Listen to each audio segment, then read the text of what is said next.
It's not started yet. That's all good. Any second out, it's gone. It's gone. Boom, we recording. I'm recording. We're recording, man. Yes, yes, Jerome, man. Lovely to see you. How have you been, man? How you coping through this crazy time we're living in? It's mad, isn't it? It's crazy. It's touched my family like a little bit. So like one of my sister's parents is unfortunately passed from it, and it's weird because just people in my circle, it's not really really touched them directly. Do you know what I mean? And that's probably the only reference I have, but it's affected everyone differently. Like mentally, it's just a completely different. Completely different like battleground to be in. I think it's affected a lot of people's like mental health in a massive way. I think it's just made you look inwards a lot. It's definitely made me look inwards and sort of deprioritize a certain number of things in terms of how I was living before. But generally, it's been an eye opener. We've never lived through anything like it, innit? I don't know if we'll live through anything like it again, but it's crazy. How are you though, man? How are you keeping? I'm shaking with fear. No, I'm good, man. I've been very lucky. I feel very blessed. Like I've been with my family for a majority of the time. I managed to secure a cool film project just before the lockdown that I'm shooting in a couple of weeks, which is exciting. But yeah, man, like it's a mental health roller coaster, this whole thing. And just being able to do exercise regularly and stuff like that has been a massive help. Is there anything specific you've been doing to like try and, you know, keep the wings steady? See, exercise was a thing for me, and like so listen, I had the bad start to lockdown, and I just wasn't doing anything, just sat on my sofa and ate and shit. And then I had a good period of like exercise, and I was like, yeah, do you know what? This is helping me. And now it was my birthday last month, and then so that all went again. So yeah, man, it's up and down. I'm gonna start working out from next week again. Just because you brought it up, I'm gonna do it. I'm gonna make sure. Yeah, I've been exercising a bit. I've been writing. I had a really, really big like creative burst in the beginning, and just working on some concepts, because writing's like become increasingly important to me, and finding a way to articulate a specific moment in time. I think I was focusing on pre-pandemic stuff, and I'm quite obsessed with finding ways to articulate. I don't know what you'd call it. I don't know, maybe the millennial way, just how we go about things, how we talk, how we act, how we interact, our vices, all these kind of things, and that's my driving force creatively at the moment, man. So there's been a lot of writing, a little less so now, but I think we'll pick up again. There's a few things I'm working on. So yeah, it's been ups and downs creatively and mentally, brother. It's been up and down. Do you, as an actor, do you sometimes feel a pressure to write your own stuff? Like I think it was Joseph Gordon-Levitt, I heard him in an interview the other day saying how actors are often almost like the ingredients in the filmmaker's creative project, right? So is there sometimes do you ever feel like a lack of agency that you would like to gain yourself from doing the writing? The agency is something that of course you'd want more control of, and you'd want to exert in your work, right? But for me, when it comes to writing myself, I think there's a very, very massive, there's a very clear distinction for me. So when I'm a writer, I never write for myself ever. I'm more concerned with getting a world, and bottling it up and explaining it and exploring that world between these characters, these peoples, this time. I never write for myself ever, man. And even when I've shown stuff to people, they'll be like, "Oh yeah, are you gonna be doing?" I'm like no, I very much want to be a writer and write something and not have me in mind, because then I think that can skew where you obviously write specific characters, and that's completely separate from acting. Where acting is where I'll inhibit someone, I'll inhibit a character. Writing is where I get to write the world for that character, write the world for characters. So for me, it's two completely different disciplines. In my head at least. Well, I understand what Joseph's saying, though. I definitely do. And do you feel that your acting experiences can help you write? 100%. There's this quote from I think Tom Ford said it in a video about, despite, you know, movies essentially existing in like fantasy, yeah, these are things that have happened. Those two people in that scene have said these things, and they've said them to each other. So regardless of it existing maybe in fiction to a certain degree, and maybe it's a constructed reality, it's a reality nonetheless. You know what I mean? So I think I think it's beautiful. I think the way it all plays out, the way you can construct films, the way you can inhibit characters, being an actor or writing it. I think is this perfect world, man. It's real. It's real to so much of us, you know. Mm. And obviously, you're an OG when it comes to all this as well. So does that make a difference in you wanting to branch out into writing? Do you think? Because you've got so much experience in acting that it kind of finally makes you think like, yo, I kind of want a shot at this myself? But yeah, potentially. I know. I've been in I've been acting since I was like probably like 4. So it's been decades even since I've had this, like, since I've been tethered to that industry at least, you know. And it's a beautiful world, man. Especially when you've got good people around you. There's nothing like being on set as an actor. I'll experience it differently as a writer in the coming months with this project I'm doing. So I'll get to be on the like on the other side of the camera essentially, because I would have wrote it. But that's going to be completely different to, let's say, being in a film as an actor. But I think, yeah, there is that correlation. I think because I can see what the end product is of working on a movie set as an actor to wanting to create those worlds myself. I think there's definitely a relationship. Mm. Yeah. What's it like, man, having been in the industry so long? Like, as you said, it's like, you know, it's like decades. Like that is crazy. Do you think have there been highs and lows, and how have you kind of been able to manage that? So highs and lows. It's weird for me in the sense of I've always been. I'd say I'd orbit the industry. Like ever since, for these 2 decades, I've like always been around it. It's never been my absolute life. I've got my family, I've got my friends, I've had jobs in between. Like, so it's never been. I've never immersed myself in that world fully. Like, it's never been only acting for me.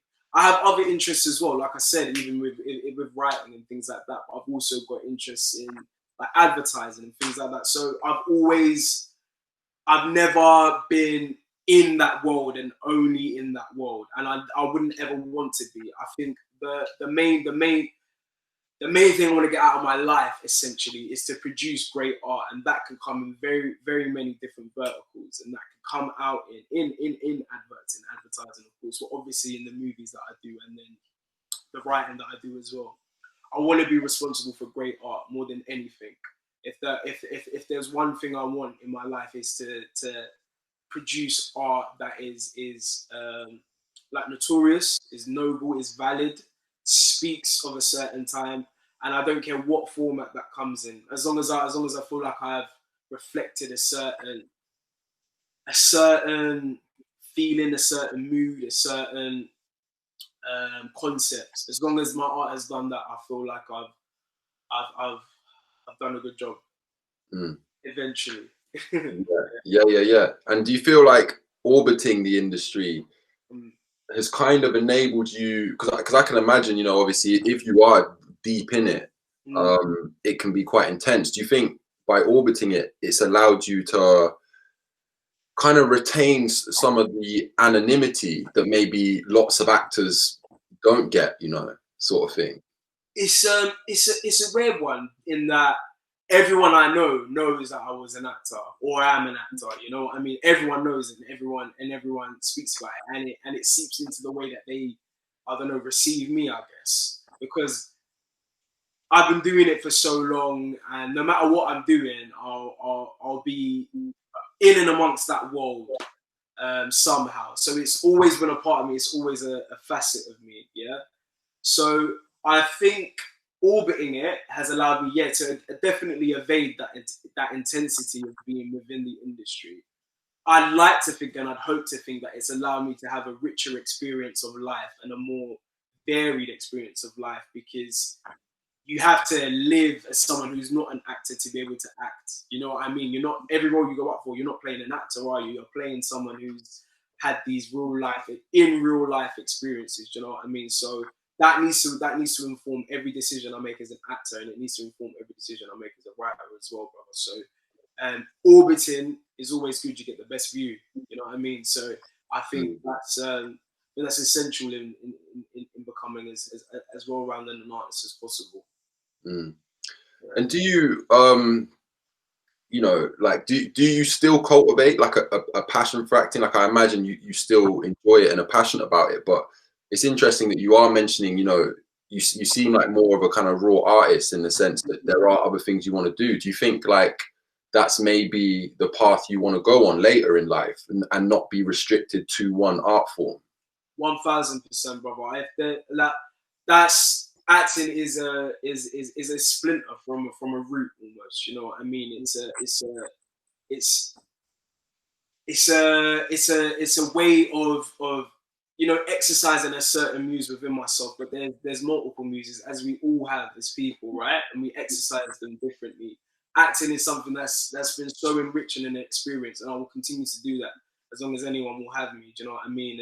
And writing is just an offshoot of that as well. With writing, it's so immersive in the fact that you're creating a completely new world. You have to create these ways that these characters interlink. I'm very, very big on dialogue as well. So like just certain inflections and capturing a specific, you know, language between a certain type of people is very, very important to me as well. So that's a big thing. But these all work within and without each other. They work within and without each other. So they're of the same thing. It's born from me, of course, but they work exclusively from each other as well. And I want to just produce art and whatever art form that manifests itself in. I just want to be inspired to do it. So I want to be full with the want to create it. Do you know what I mean? As long as I'm full with the passion to do it, I'll create it. Hopefully. For sure. You will, man. Of course. I mean, the psychological like reinforcing you need to write is so important as well. Like constantly like G'ing yourself up to do it is one of the big battles, because obviously writing in itself is so difficult. Yeah.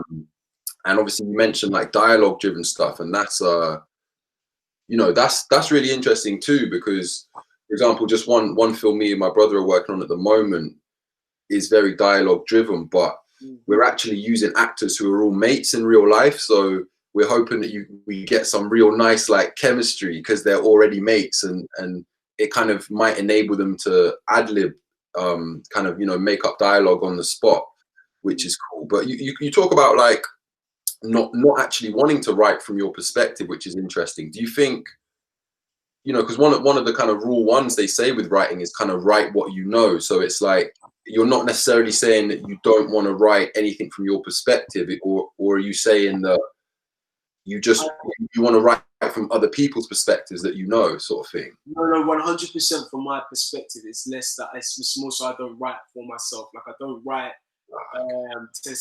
with a role for me in mind. I never do that. There's no blurring of the two.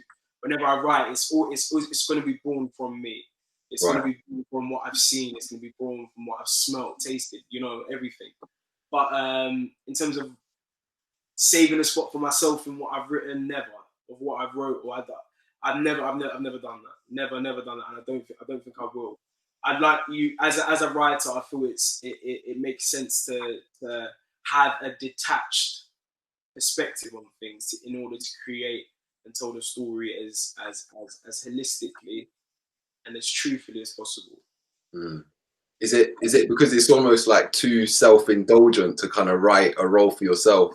Do you know what? No, it's not, because I wouldn't put that on anyone who has done that. I think for myself, I get so in love with the characters, and it's just more so being true to them. I don't ever want to impart my own wants on a story that could exist and flourish without those sort of maybe self-indulgent, but self-referential things. I don't want those put onto them.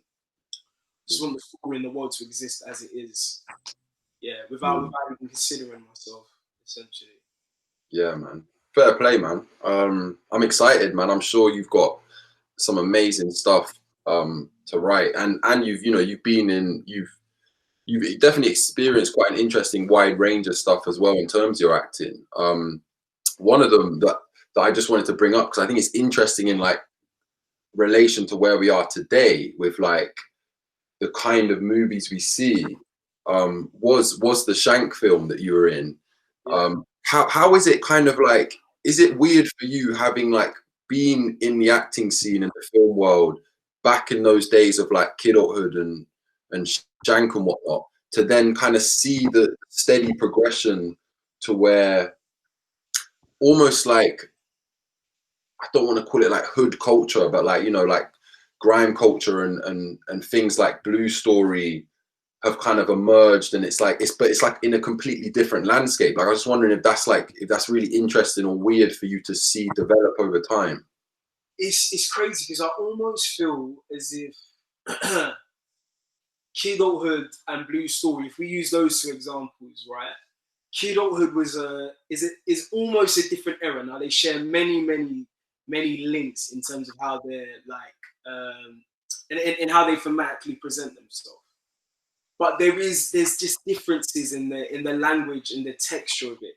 Kidulthood is a beautifully shot film as well. Kidulthood is a great film. And Blue Story, obviously, it had that musical element to it as well. Like it sort of drew on like Ill Manners as well. Was it Ill Manners, isn't it? Yeah. So there was that, and they are different.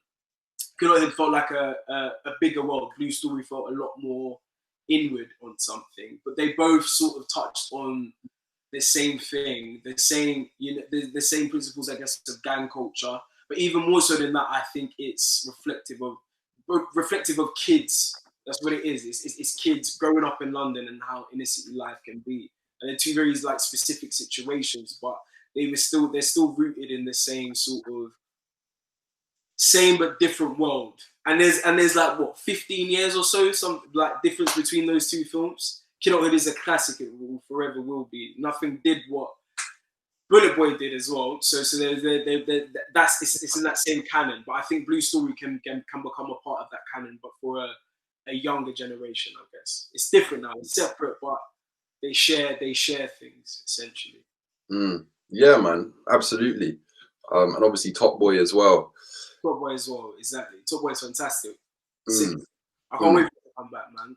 And that's I'm actually working with Ashley, so he's I don't know how much I can say like this, but anyway, the writing process that I'm doing essentially is Ashley Walters is directing it, and it's with Sky. It's called Boys, and that's the project that I wrote. That fingers crossed, come September, we're going to be able to film, man. So that's Ashley's going to direct it. I've been working with Ashley for the past, I don't know, I'd say about a year now on it. The script came to him, and thankfully he loved it. Thank God he loved it. And who else would you want at the helm of something you wrote, you know? So I'm very excited to see what happens. Man. It's the first thing it's the first thing I properly sat down and fully wrote. Do you know what I mean? And so it's gonna be fantastic to see it come to fruition, man. I can't wait for it to be filmed, and it's gonna be done with Sky as well. Sky are the ones who are making it, so it's gonna have some great people behind it, and I hope it matches the vision, and Ashley's gonna enrich the vision even. So I'm excited for that. Hopefully it can be put in the same conversations as Kidulthood and shit, man. But it's it's a short film at least. It's half an hour, but still, hopefully it shares some of the same language, the same visual language at least. Yeah, that's exciting, man. That sounds amazing. Is that a directorial debut for Ashley? It is, man. It is. Imagine that. You're the person you write. It will be my writer's debut as well, man. But his fucking directorial debut as well. So it's good. I feel like he's working on stuff all the time, man. He's an artist as much as anyone else is, and he's looking at ways in being able to communicate a certain vision, and it'll be good for him to be now like doing different projects, man. And I think he's gonna be the guy in 10, 15, 20 years time that is gonna be at the helm of a lot of projects that come out of this country, man. Because I think he's a lived man. He's a man who's lived. He's a learned man. He's a cultured man, and all of these different influences. I think he's someone people want to work for, and sort of let everything coalesce and create something, you know, beautiful. And I think we'll be at the helm of a lot of things moving forward. But I'm glad I got him first. You know what I mean? I'm glad. Yeah. I'm happy. I'm happy. It's a blessing. Praise God, man. But yeah. So let's see where that goes. But that's the big thing I'm looking forward to this year, anyway. That's sick, man. Fingers crossed as well with that. And he seems like such a humble guy as well. And I think that's interesting. You say that, like, yeah, I definitely think in 20 years. It's going to be a different landscape for film, and that's exciting to think that people like Ashley will be in those positions to help commission stuff. Because obviously there's all this, you know, there's been so much talk around like the diversity issue in the film industry that it almost just kind of puts you to sleep at this stage, isn't it? But yeah, diversity, it's a buzzword in so many sectors, isn't it? Yeah, and I think that I'm a massive champion for art speaking for itself, like an art, the art that's produced by Black people being held up for how profound it is, how novel it is, how enriching it can be to your lives, versus the powers that be ticking boxes. Having said that, it is a valid cause to try and increase the visibility of voices that have been silenced beforehand. I understand where it's coming from.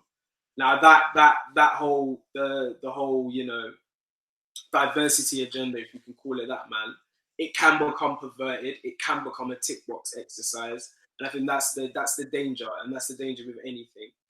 But when it is successful, and when it does give, you know, these voices who haven't been heard before that light and that time to shine, that's the positive outcome we want from it, more than anything. Yeah, for sure. It's crazy at the moment though, because obviously, you're crossing your fingers, but like, what is the film landscape going to look like now? Do you know what I mean? Like, I know certain things are going into production. Like I'm lucky to be doing something, but like, it is interesting to think, yeah, how might it affect the future of film and stuff? Is that like a legitimate concern for you, or do you think things will slowly get back to normal? It is a concern for me, man. I can't put a finger on how cinema will be. Like I don't have an idea of what that will look like in a couple of years, decades time. Like, is everything going to be streamed now? Are we all just going to be watching stuff at home? Are we going to have that communal experience watching a film together? I don't know. I really can't tell that. It's scary, because obviously I want there to be a place for cinema. There's no other experience like it. So yeah, man, I really don't know. What do you think, bro? What do you think is gonna happen? Me and my bro are loyalists, so we got two tickets booked for the IMAX in London to see Tenet next week. Oh, I thought so. Yeah. So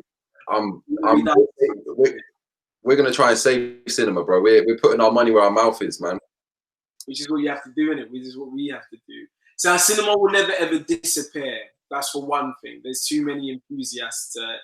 People generally just love film and the cinema experience. Will it be as en masse and at the scale it was before? I don't know. As long as monies are able to make money, though, we should have cinemas. And that's it. We need them to be able to still make money, because at the end of the day, it's a business. It costs money to create the art that we love, and at least in the way that we consume it, in the way that we view it. So fingers crossed, my fingers and toes crossed, bro. Are you a Christopher Nolan fan? I am a Christopher Nolan fan. I wouldn't say I'm like, I know every film he's done. I'll tell you what I do know. I've watched Memento is him, right? Sick film. Obviously the Dark Knight trilogy. How many of those did he do? Did he do all three? Three, yeah. Inception, sick. He didn't do Interstellar, did he? Yeah. He did Interstellar as well. Yeah. I'm a Christopher Nolan fan then, yeah, 100%. No, he's great. He's great. I tell you what, he makes great films. And the thing that I like about directors, though, which I probably can't speak on Christopher for, is when they have a specific visual language. Like I can look at it and say, like, yeah, that's a so and so film. And obviously that comes with the marriage of the director and the the DOPs that they have on board. But yeah, like Tarantino, for instance, is like the big concept visual language. You know exactly what visual language he's going to bring to the films that he makes, and he for me he's a big fan. My favorite ever film of all time, like my favorite film, is Kill Bill Volume 1. I shouldn't really say, but yeah, that cut, the Volume 1 cut, is my favorite film of all time. Love it. Sick, man. I came across it like fairly late. I think I came across Tarantino late in the game. I remember when I was like in primary school, friends were talking about Kill Bill. Like I didn't see it till I was like probably like out of school. But yeah, Kill Bill and Inglourious Bastards, Pulp Fiction. Like Tarantino's a master. But to be fair, I'm not as big a fan of Once Upon a Time in Hollywood and some of the later stuff. I left Once Upon a Time in Hollywood feeling, I don't feel like the end did enough for me. Now the big sort of like climax scene, I think that was brilliant. The ending just left me wanting a bit more. Like he obviously ascends to the gates, doesn't he? He starts walking up the gates of Thing's house, but I left wanting more from Once Upon a Time in Hollywood as well. I left. But Brad and Leo are fucking sick in it. Brilliant. They're brilliant. Sure. And like they craft them two guys, man. Brad Pitt and Leonardo DiCaprio, they're flawless in my eyes, man. They're sick. Do you have a favorite actor? Favorite actor? There's a lot of actors I love, right? Marlon Brando for me is like the epitome of naturalism. Like he was. I watch his films and I'm just enraptured by the way he's able to be so on the money, man. He's so on the money. He's brilliant and he's so natural with it. So he's definitely up there for me. De Niro's up there for me as well. De Niro's like a fantastic actor. Denzel has to be mentioned in any conversation. He's fantastic. Denzel's very powerful, man. He's got a master of the frame. Like you can't help but be drawn to Denzel when he's acting. So he's definitely up there. And there's a few other performances and stuff like that. I'll have to come back to you on that one. But yeah, that's almost my trinity, almost. De Niro, Brando, and Denzel. Yeah. Okay, the holy trinity. Holy trinity, brother. And they're all from similar. Yeah, but yeah, that's my holy trinity for me, man. What about you? Who's your favorite actors? Put me on the spot, bro. Do you know what? I know it's a bit cliche, but DiCaprio, like, absolute master. Yeah. But a couple of like more nuanced ones, maybe. So I like John Bernthal. You know him? No, I don't know John Bernthal. He's in. I think he was in like a Marvel show called The Punisher, and he's in Wolf on Wall Street as one of DiCaprio's friends, but he's a sick actor. And obviously like Cillian Murphy. He's great, man. He's great. Do you know an actor called Stephen Graham? You must know Stephen. Yeah, Stephen Graham as well, man. He's up there. He's up there for me. I've never ever seen. But there's this scene in this thing that he did for Channel 4. It was like a mini series, I think, called The Virtues, right? It's a pub scene, and I think he's struggling financially, but he comes into a bit of money, but he's all alone. Just generally in his life, he's all alone. So he gets drunk, and he's just buying drinks for other people. He wants people around. He wants bodies around me, and he's buying all these drinks. He just wants people to stay with him in this pub, like because he's all alone and he's coming to some money. He's just doing that. And then at the point of the realizing of how alone he is at that pub, by himself, like in his face, his eyes, everything. I've never seen a more, I don't know, I've never seen a performance that just sort of like took me, like silenced me, man. And big up to women as well, man. Like some women actresses are fucking fantastic. Like, did you watch Michaela Cole's I May Destroy You recently? Not yet, not yet. That is one of the most, that I've never had an experience like that watching TV, brother.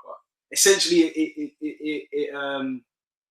it deals with a lady who's been sexually assaulted. She's been raped, and it deals with her dealing with it essentially over 12 episodes. But there's not a linear structure. There is a linear structure, but within that we get to go back and forth between this timeline of events and this woman dealing with it. But I thought it was just that last episode, the final episode. I won't spoil it, but some of the most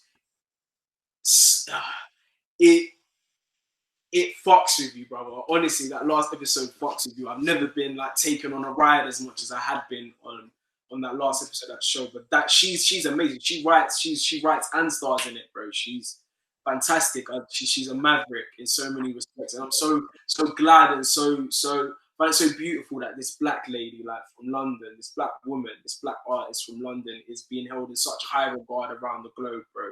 So HBO and BBC like supporting what she's done and supporting it because it's fucking great. It's sick. It's a voice and it's a vantage point that's not been seen before, and she's at the helm of it. I think she's wonderful, brother. I think she's sick.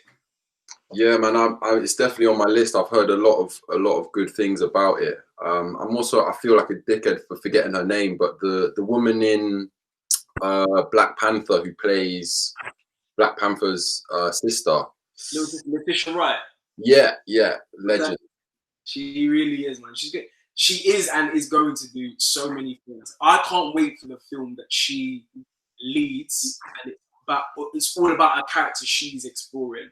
I think that's what's next for her now, because she's fantastic in every little thing that she does. From Black Panther to there's this thing called Small Axe coming out soon. That's going to be a BBC series as well. I think that's Steve McQueen, man. And John Boyega's in it, and Malachi Kirby, and they're all from IAG, which is this agency started by this guy called Femi. I think it's Femi Ogans, man, and he's it was built on the purpose of expanding the sort of like reach and penetration of like Black British actors. Essentially, that was it in its inception, and all three of them are from that family, brother. Imagine. The biggest, all coming from this one agency and being at this helm. But yeah, Letitia's fantastic, brother. She's gonna do and is doing mad things. She's brilliant. All three of them are, bro. Yeah, man. Steve McQueen as well is easily one of my favorites. I love directors who aren't afraid to do dramatically different projects. Do you know what I mean? So as much as it's cool to have that one visual style, I love how a director can go from making something on like the Irish Troubles to then slavery to then a New York banker who's struggling with his mental health. Like he's like not even, what's the word? Not even diversity. He's very dynamic, isn't it? Yeah. And I love that. He's able to find the story within any context. Do you know what I mean? There's a story to be had in all contexts, brother. And Steve McQueen's able to find that. He did 12 Years a Slave as well, right? Yeah. That was Steve McQueen. And was it Hunger or Shame? He's done Hunger and Shame, I think. Yeah, both of them. Didn't he? He's fantastic. He's fantastic. I can't wait to see what he does, man. If I had a chance to work with him, I'd drop everything. Everything, man. I'd drop everything just to work with him. He's fantastic. Brilliant, bro. We were talking a little bit how so obviously, yeah, Once Upon a Time in Hollywood left you kind of a bit like at the end wanting more. How do you go about writing a good ending to your story? Like, I know you've just got this thing coming with Ashley, which sounds sick. Do you think there's an ending that satisfies you in it? Like, because I know, from personal experience, for me, like I always feel like an ending of a film needs to be like solid. Do you know what I'm saying? And like, how do you deal with that pressure? So I'm gonna backtrack on myself, because I hit out at Once Upon a Time in Hollywood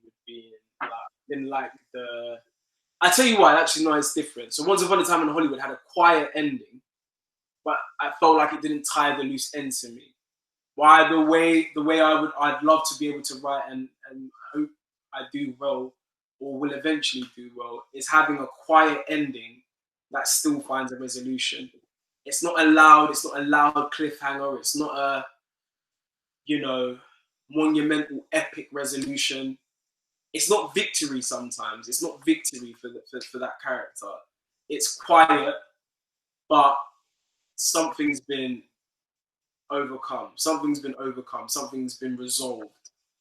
And I want you to wonder about what the life of that character since from when the credits end onwards. Like, I want you to be exploring that for yourself.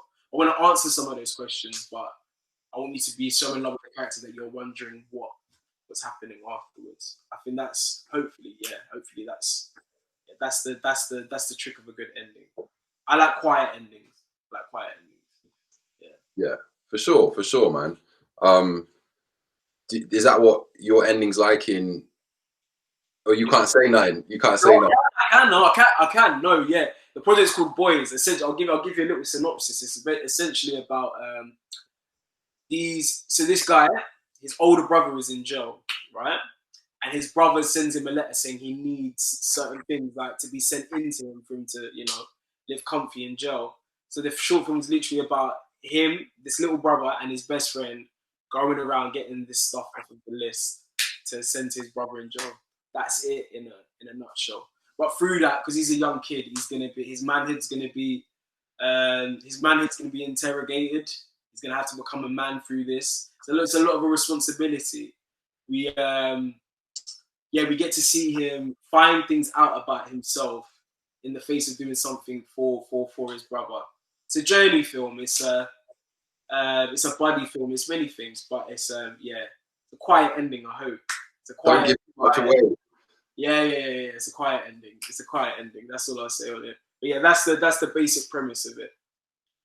Yeah, cool. Yeah, man. I can't wait for it, bro. I can't wait for it to be a thing. That will be my. I'll feel myself when that gets made. In God's name, man. That will be the biggest achievement for me. I think it's so satisfying almost, and so gratifying to create something from thin air and have it made into this physical living thing, even more so than acting, because a lot of the material is given to you and then you interpret that material. To have created that material is probably it would be a crowning achievement for me, man. It would be a crowning achievement for me for sure. Do you have like a dream project, or if not like a dream project, like a dream role that you'd want to play?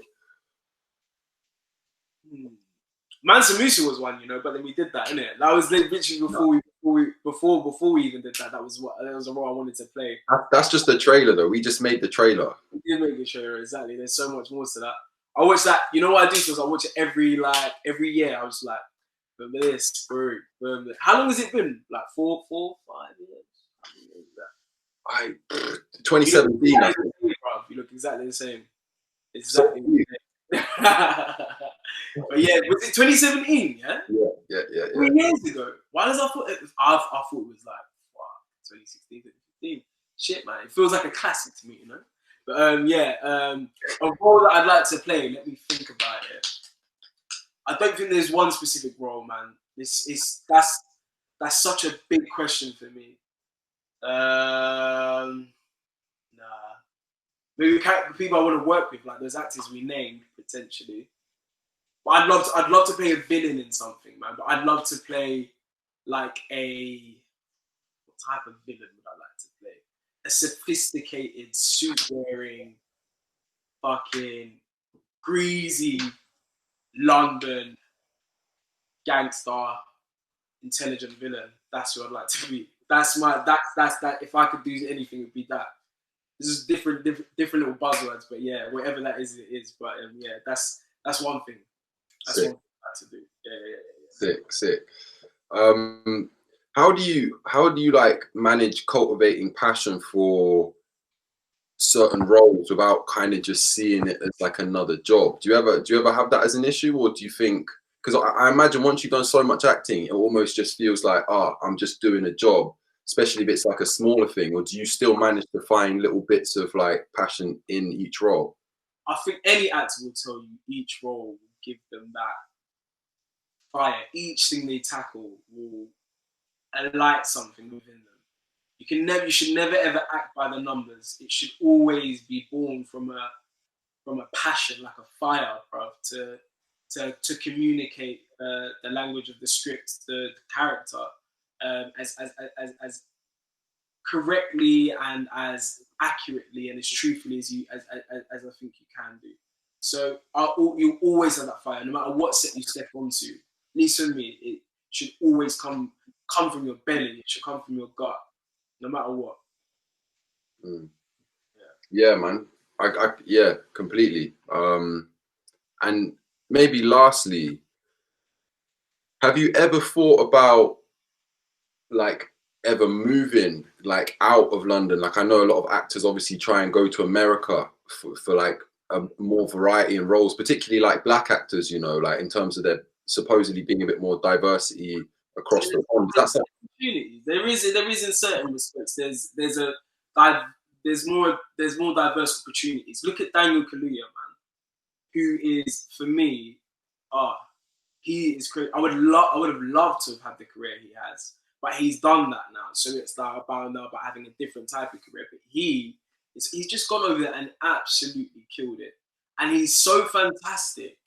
He's so fantastic. He doesn't miss a beat ever. But yeah, I understand why black actors go over to America. I do, and mine would be less of a go to America thing. But if I did go to America, my heart is more towards New York versus LA, which is a bit, you know, counterintuitive. But I want to go somewhere, and maybe even go somewhere for 6 months, a year myself, just to enrich myself and experience other cultures, so that I can come back to act. So I wouldn't even go out there to pursue acting necessarily. I'll go anywhere around the world just to find myself a little bit more, experience a bit more things, make myself a bit more of a well-rounded actor, interpreter of life. I'd love to, I'd go anywhere for a year. So it wouldn't necessarily be an American move. It would be let me go to a different country, let me live on my own laurels, like let me have to, you know, feed myself, clothe myself in this foreign place, in this land that I don't know. And that would be the thing that made me a better actor, better artist, better writer, I think. And I would want that more than anything. Yeah. What about you? When you move, are you staying there? You're hearing it? You're planning? Bro, yeah, man. I'm going LA tomorrow, bro. Oh yeah, shit, man. Working on that fucking. I'm working on the Haitian Revolution Netflix series, bro. Okay. No, that's have you heard of the Haitian Revolution? The Haitian Revolution. I know it's the only from my limited knowledge of it is. I'm sure was there a General Toussaint? Yeah. Involved in it. I know that Haiti is the only Black republic. I think Ethiopia can kind of come into that conversation in some respects, but Haiti is the only sort of Black republic that was able to sort of overthrow their European colonizers in that so formally exploiting of the island. And for that reason alone, I have such a distant but like massive affection for Haiti, like and it's in such, you know, it's so impoverished at the moment, and it was subjected to so many, you know, like fines and fears from the world. It was shunned from the world. It's from the world because of it. But look at that place, man. It overcame oppression in a way no other country can really claim, as specifically as Haiti's is. So I know a little bits and bobs. I think there was a Jean-Jacques Dessalines. There was who? Sorry. Jean-Jacques Dessalines. There you go, brother. So there's a lot. There's limited knowledge I know, but I know it's such a powerful story. So you bringing it to what's it called, into fruition, to something that everyone needs to understand and see, man, I think is amazing. Tell me more about it, brother. So I was joking, and like that's my dream project. So I was there, brother. I was there with you. I was like, fuck, shit, bro. Can I get a call? You know? Yeah. So yeah, my dream project would obviously to bring that to the screen. But yeah, like you say, it's a absolutely mad important story. And I'm sure it will be told. That is an epic story, brother. That is epic story. There is so much to that. I take my cap off to you. I take your time with it. I'd say take your time with it. I'm sure it's as layered and as raw, I guess, as well as you see fit. But it's massive. It's a massive one. Yeah, man. Fingers crossed. And bro, I'm crossing my fingers for you as well with this project, man. It sounds amazing. Yeah. And yeah, I'm sure you're gonna smash it. I take it you're gonna be working closely with Ashley as well behind the camera a little bit, or if he lets you. I'll be, if he lets me, exactly. But no, I'll be there, man. It is, you know, with any script, it's born from your mind, isn't it? You want to be there. But Ashley, anyone whose hands it should be in, it's his, you know. And his vision for it is beautiful. So I pray it gets made, man. God willing, and because this corona thing just disrupted everything. But fingers crossed it happens next month. We're in for next month, so let's hope it just let's just hope we make it. Sick, man. I'm sure it will. Jerome, let me just say a massive thank you for talking to me today. My pleasure. Thank you for like having me. Even thinking my words are even worthy of you, brother. You know what I mean? But I always with you, man. It's always a pleasure. Always a pleasure. And I know you're just gonna do massive things. I think you've got the mind for it, and I think you've got the energy to do it. I like your obsession with it. I love your obsession with it. You don't want to work with anyone who isn't obsessed with what they do. And the best people are obsessed with it. Yeah, just keep going, brother. It's a pleasure to talk to you, man, as always.